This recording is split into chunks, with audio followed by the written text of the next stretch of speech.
Mortgage loans, business loans సులభంగా government private banks నుండి ఇప్పించబడును. చంద్రబాబు గారి పాపాలు నిజంగా ఒక్కొక్కటిగా కూడా బయటకు వస్తూ ఉన్న నేపథ్యంలో ప్రజలందరూ కూడా చంద్రబాబు నాయుడు గారిని వేలెత్తి చూపించే కార్యక్రమం జరుగుతూ ఉన్న నేపథ్యంలో చంద్రబాబు నాయుడు గారు ఈ మధ్యకాలంలోనే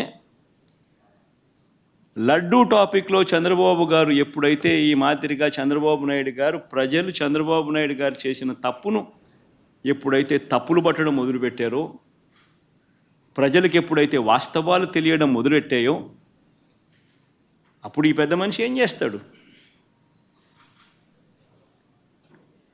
టాపిక్ డైవర్ట్ చేయడం చేస్తూ ఏమంటాడు?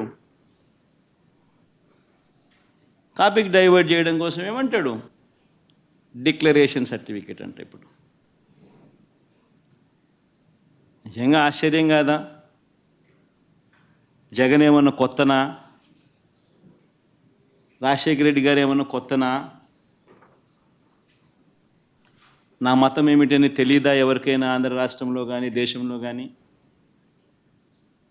నా కులం ఏమిటి అని చెప్పి ఎవరికి తెలీదా రాష్ట్రంలో కానీ దేశంలో కానీ?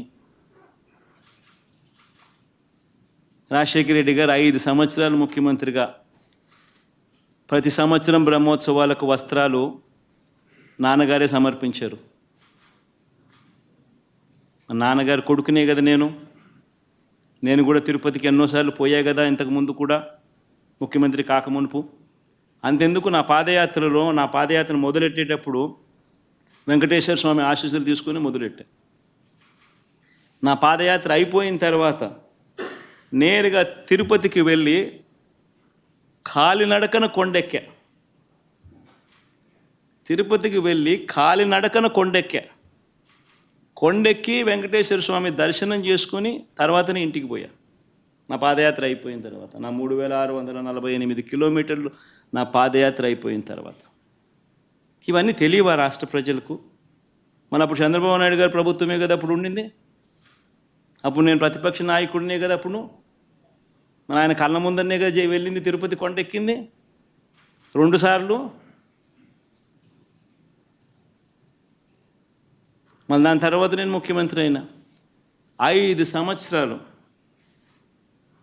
తిరుపతి బ్రహ్మోత్సవాలకు దగ్గరుండి వస్త్రాలు నేనే సమర్పించాను. వస్త్రాలను నెత్తిన పెట్టుకుని మోసుకుంటూ వెళ్ళి వెంకటేశ్వర స్వామి మీద భక్తి శ్రద్ధలు చూపిస్తూ వెంకటేశ్వర స్వామికి బట్టలు సమర్పించడం జరిగింది. నేను అడుగుతా ఉన్నా, ఫస్ట్ టైం ఎవడన్నా పోతా ఉన్నప్పుడు నువ్వేదో ఇట్లా మాటలు మాట్లాడినా అర్థం ఉంది. 10 సార్లు 11 సార్లు పోయిన తర్వాత ఈరోజు నేను తిరుమల తిరుపతి దేవస్థానానికి నేను పోతానంటే నేను అడ్డుకుంటూ ఈ మాదిరిగా నువ్వు నోటీసులు ఇస్తూ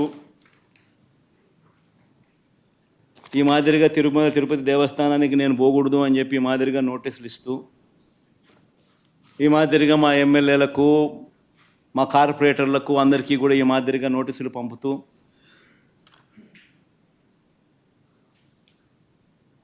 నేను అడుగుతా ఉన్నా, ఒక రాష్ట్ర ముఖ్యమంత్రి ఇంకా 5 సంవత్సరాలు బ్రహ్మోత్సవాలలో తిరుమల తిరుపతి దేవస్థానానికి వస్త్రాలు సమర్పించిన నేను, ఇన్నిసార్లు తిరుమల తిరుపతి దేవస్థానానికి వెళ్ళిన నేను, ఈరోజు తిరుమల తిరుపతి దేవస్థానానికి నేను రాకూడదట, పోకూడదట. కారణం ఏమిటంటే నా మతమట. నేను అడుగుతా ఉన్నా, నా మతం ఏమిటి అని అడుగుతా ఉన్నారు. అడుగుతా ఉన్నా నా మతం ఏమిటని. అవును, 4 గోడల మధ్య నేను బైబిల్ చదువుతాను, తప్పేముంది? బయటికి పోతే హిందూ సాంప్రదాయాలను నేను అనుసరిస్తాను, గౌరవిస్తాను. బయటికి పోతే ఇస్లాంను అనుసరిస్తాను, గౌరవిస్తాను. బయటికి పోతే సిక్కిజంను అనుసరిస్తాను, సిక్కిజంను నేను గౌరవిస్తాను. నా మతం ఏమిటని అడుగుతా ఉన్నారు. నా మతం మానవత్వం, డిక్లరేషన్లో రాసుకుంటానేమో రాసుకుంటా.